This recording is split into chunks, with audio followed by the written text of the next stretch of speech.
Welcome to your YouTube channel. Today's class আমরা যেটা শিখব সেটা হচ্ছে আরআরবি এনটিপিসির জন্য একটা ইম্পর্টেন্ট টাইপ। সেই অঙ্কটাকে কিভাবে আমরা নরমালি সলভ করব এবং কিভাবে ট্রিক্স করে সলভ করব সেই দুটো পদ্ধতি আমরা আজকে শিখব। তাহলে বেশি কথা না বাড়িয়ে দেখা যাক অঙ্কটা কি আছে। অঙ্কটা আছে 3y minus 2x যদি 19 হয় and y by x plus y সমান যদি 7/8 হয়, then what is the value of y minus x? তাহলে এটাকে আমরা যখন নরমাল পদ্ধতি অবলম্বন করব সেটাকে কিভাবে সলভ করব দেখা যাক। তাহলে এখানে আমার কি দেওয়া আছে, y by x plus y সমান 7/8। তাহলে এখানে যদি আমরা বজ্রগুণন করি 8y সমান 7x প্লাস 7y, এটাকে এদিকে নিয়ে এলে হয়ে গেল y সমান 7x। ঠিক আছে, এবার এই y সমান 7x টাকে যদি আমরা এই ইকুয়েশনটায় বসাই, 3y মাইনাস 2x সমান 19, y সমান 7x, তাহলে এখানে 7 3 21x মাইনাস 2x সমান 19, তার মানে 19x সমান 19, x সমান 1। তাহলে x এর ভ্যালু এখান থেকে আমাদের বেরোলো কত, 1। এবার x এর ভ্যালুটা এখানে যদি আমরা প্রুভ করি y সমান কত আসবে, 7।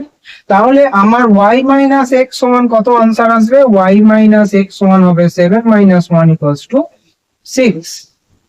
তাহলে এটা হচ্ছে একটা নরমাল মেথড যেভাবে আমরা নরমালি অঙ্কটাকে সলভ করতে পারবো। কিন্তু কম্পিটিটিভ এর ক্ষেত্রে আমাদেরকে কি করতে হবে, অঙ্ক সলভ করার সঙ্গে সঙ্গে সেটাকে কি করে আরো তাড়াতাড়ি করা যায় সেই চেষ্টা আমাকে করতে হবে। এবার আমরা দেখব সেই পদ্ধতিটা।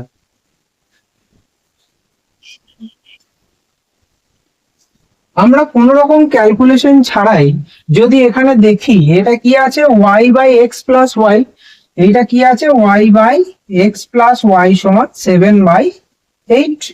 এবার y যদি 7 হয় তাহলে এইখানে y 7 হয়ে গেল, তাহলে এটা কত ভ্যালু হলে এটা 8 হবে, x এর মানটা হলো 1।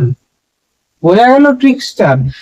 y এর মান যদি আমি 7 ধরে নিই তাহলে এখানে y 7 বসালে x এর মান কত হলে এটা 8 হবে, 1 বসালে যদি আমার কনফিউশন থাকে আমি এখানে বসিয়েও দেখে নিতে পারি।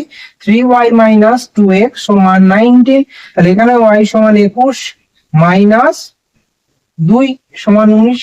আমি দেখলাম যে এই ইকুয়েশনটাও স্যাটিসফাই করলো ভ্যালুটা। তাহলে এখান থেকে আমরা কি পেয়ে গেলাম, y সমান 7, x সমান y 1। এবার এগুলো কি করতে হবে, এগুলো সবই কিন্তু আমাকে নরমালি চোখের দেখায় করতে হবে। আমি এইভাবে জাস্ট বোঝানোর জন্য এইভাবে বোঝাচ্ছি, কিন্তু যখন আমরা অঙ্কটা করব তখন আমরা চোখের দেখায় y সমান 7, তাহলে y সমান 7 না 8, y সমান 7, x সমান 1, তাহলে y মাইনাস x এর ভ্যালু কত হবে, 7 মাইনাস 1 সমান 6। তাহলে এই ছোট্ট এই ধরনের ট্রিক্স গুলো অবলম্বন করেও আমরা এই ধরনের অঙ্কগুলো খুব সহজে এবং তাড়াতাড়ি সলভ করতে পারবো। আশা করি প্রসেসটা ভালো লেগেছে, ক্লাসটা ভালো লাগলো। দেখা হচ্ছে আবার নতুন অঙ্কের সঙ্গে পরের ক্লাসে। Thank you.